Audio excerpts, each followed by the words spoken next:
All right, you back in PE with Dave and Jay. Arm day. We talking about friends. Yeah, man. Yeah, What's our man. next exercise, D? All right, yo. So this is shout out to Jeff Cavalier. Um, this is where I first found out about this workout. For dumbbells, it's called it's a dumbbell weighted curl. All right, so pretty much you're gonna be holding the dumbbell like you're holding a platter. That's why they call it the weighted curl. Okay. And so for me, I'm supported on this bench like I'm doing a scap track. Um, and just pretty much at a 30-degree angle, I believe that this is. And as you can see from my massive biceps, right, the extension here, Yeah. right, easy, Massive. easy. Bicep. So like I said, I'm supporting pretty much this dumbbell with my fingertips, and I'm bringing it up to my face. Right. Is my hold and right here? Am I holding right here? Yep, you got it. Yep. All right. I'm gonna do mine Pretty much. standing. And so Jay is Ooh, I feel modifying, right? that. Because I feel that. Because I don't have he a bench can't. to use right now. Exactly. Yeah. So folks at home, if you don't have a bench, no worries. We can do it. Yeah. Right. You're still gonna get no it excuses. in. No All excuses. right. Right? From there, we go into what? All right. Let me adjust here. So from there, I'm gonna put my bench down, and I'm gonna grab me an easy bar here. This is what this is an easy bar. All right. Yeah. And I'm gonna do skull crushers. All right. And this is pretty much the motion here. I'm bringing the weight here, and I'm coming up. Yeah, a little skull crusher. So you're coming past your skull. You're going past your skull. All right. And the reason why I'm doing that is because better range of motion, like I always say, right? I'm going past my skull, and so what I'm doing is I'm engaging my tricep on the concentric to be able to bring it up. So I'm overloading the muscle here. You know what I mean? Got it. Me, I'm going to do mine standing. I'm going to be here. I'm going to come past my skull, and I'm going to come straight up. All right. Straight up. Ain't nothing to it but to do it. So Dave, have you ever had a friendship? Have you ever had a friendship that was like what they, it's an overused term, but I'm gonna use it anyway, a toxic friendship, one that didn't serve you anymore, one that you knew that you needed to get out of the friendship? I mean, have you experienced that before? Oh man, all the time, man. All the time. As you coming up, in certain situations, you meet people that you have something in common with, and you foster a relationship based on whatever. Like, so back in the day, I used to puff herb like a lot, and when I went down to North Carolina, man, I was friends with a buddy down there, man. And again, he basically used me, man. He abused me and stuff, and I didn't really know a lot of people out there, so I just wanted to score some trees. So pretty much, that was my road dog, and that's what we would do all the time, and it kind of ruined my life, to be honest with you. Damn. And yeah, so like we became tight off that, but like he said, I'm a loyal guy, so he kind of abused that relationship, man, and that definitely needed closure, man, because he wasn't really my man, he didn't really have my best interests at heart. So I had to close it off. So I mean, that's just one example of toxic relationship, man, because if he was, I won't say a low life, man. I ain't gonna talk about people like that, but he didn't have much going on for himself at the time. So we weren't a match. And the thing is, I was becoming him just by being around him, man. Oh, wow. A lot of people don't understand that, man. Your subconscious picks up regardless. You know what I mean? You don't have to emulate this person. Their habits are pretty much gonna, you're gonna absorb some of their crap. I mean, just listening to the way people talk. I mean, just how do you absorb that? Your subconscious listens to that as well and absorbs that. The subconscious doesn't differentiate between good and evil. You understand what I'm saying? You are the company you keep. You are the company you keep, right? So right. So I mean, pretty much, I have run into those situations. We all run into those situations, right? And so you gotta deal with cutting the person off, right? Lots of reasons that you gotta pay attention to the signs, right? There's this whole red flag thing going on right now on Twitter and all the socials. There's some red flags when it comes to friendship because we're encouraging you to foster adult friendships because it's good for your mental health. But we're not saying, bypass red flags. For instance, if let everybody in. don't let everybody in, man. So like Dave said, like some relationships, the person may be a negative person, you know, and if you made a goal to disregard negativity in your life because it's going to get you to where you want to go, you know, maybe you need to cut that friendship off. Or some people are users and abusers. You know, some people are just, some friendships are just one-sided. There are lots of signs that a friendship isn't good for you anymore, right?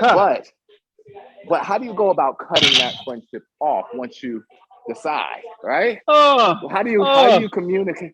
Because Dave said something to me one time, man. I was telling him about somebody, and I told him my approach.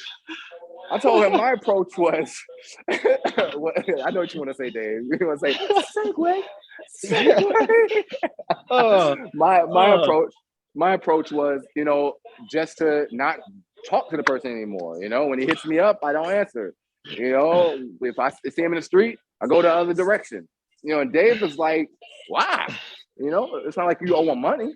Dave is like, and he eloquently puts things sometimes, like he said, you need to communicate closure. We're adults, right? Communicate the closure, man. It's my set, Dave. Stop cheating. Stop cheating. You got me. Talk to me about communicating closure. I love this. Yeah, I Hey, man, so you already, hey, look, man, you already know. You already said it for me, right?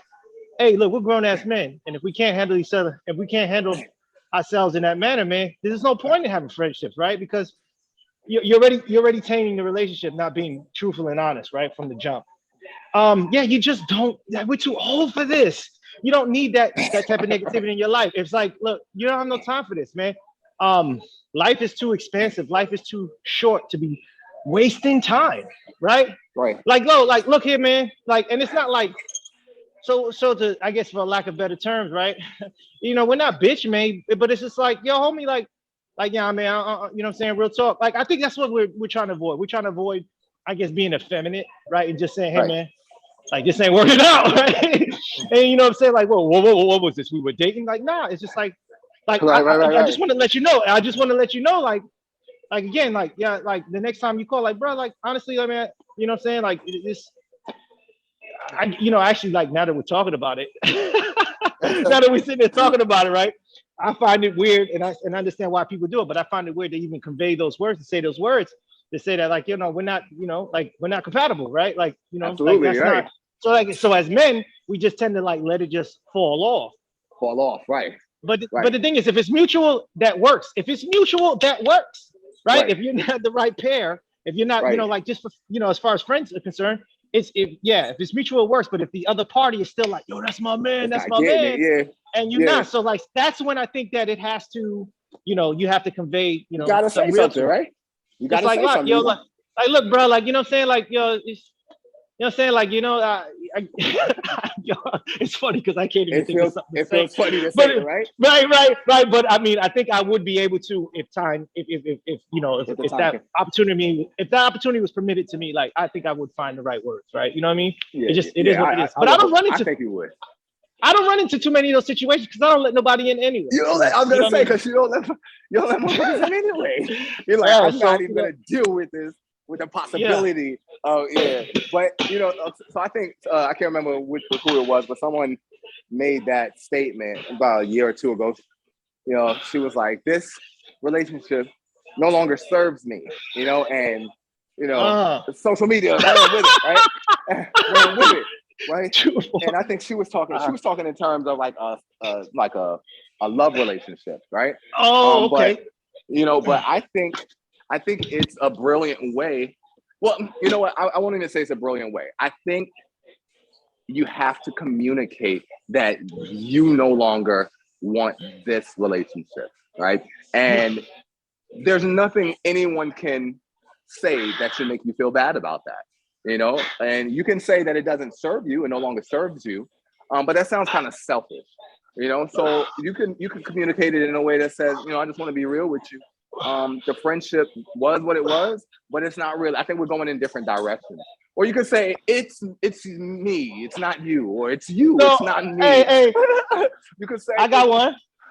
Right. I got one. It's your set. It's your set. I got one. Right. Hey. So it'd be cool in this segment if we were to pull up you know, that scene from Juice when your man Tupac shot Steel was like, yo, we ain't crew no more. You know what I mean? Yeah. Pretty much. You know what I mean? So like, I mean, if we want to, you know what I'm saying, we want to add some bravado to this, right? It's just like, nah, man, like nah, you know, I'm not your man's in it. You know what I'm saying? Like, I'm not like, you know, this is not what you think it is, homie. You know what I'm saying? Like real talk. Right. But yeah, I think because it really is difficult to convey that. That's why we have an aversion to it. We just let things kind of slide off. As a matter of fact, I'm kind of dealing with that now, and a part of it, you know, part of me doesn't want to let go because I worry about people's mental health too much. You know what I'm saying? And I've been thinking like, you know, people are going through things, and you know what I'm saying, and I'm not sure if they're going through things or it's me, right? And again, I feel funny even talking about this like this, but it'd be like, you know, like I said, and again, I'm a loyal individual, man, and until you give me a reason to say like, yo, man, like, bro, like just let it go, like, you know what I'm saying, like we don't match up, you know what I'm saying, we're going in different directions. I'm gonna persist, you know what I'm saying, especially if I valued your friendship at some point, and I saw the good, and that's a major point, man, because a lot of people feel indebted to their relationships, to their friendships, right? So you mentioned before, like fostering a friendship, because real shit, a lot of adult friendships, they die out, they fizzle out because of the way that they come about. So you come about a relationship, like I said, I think 60% or something come about relationships from their work. A lot of people switch jobs, or a lot of people move and things like that. So that relationship is gonna fizzle. A lot of relationships, like 31% come about from like other friendships. So you're good friend, me and you are good friends, and then me and Sean might become good friends, and that might fizzle out because it was a connection that was through you. But when you have these adult friendships that you just foster all on your own, right? You know, you feel indebted. Oh no, I'm sorry. When you have these relationships that come about because of conflict, because of something that you went through with the person, you feel indebted to that person. So you mentioned their mental health and things, right? You feel indebted to them, but what you both have got to realize is that you start to just dwell on that conflict, even if you're no longer, neither of you in that space anymore. You tend to just have conversations about what you went through. Still, it could be 12 years ago, you know, but you still talk about the shit that you went through. Both of y'all could be millionaires now, but you still talk about the time when you were broke because that's all y'all had as a bond. And so if it no longer works, you've got to be comfortable and strong enough and love yourself enough to say, I'm not even in that place anymore. I'm never going to let myself be in that place again. So there's no reason for me to keep this relationship with you if that's all we had. You feel me? Yeah.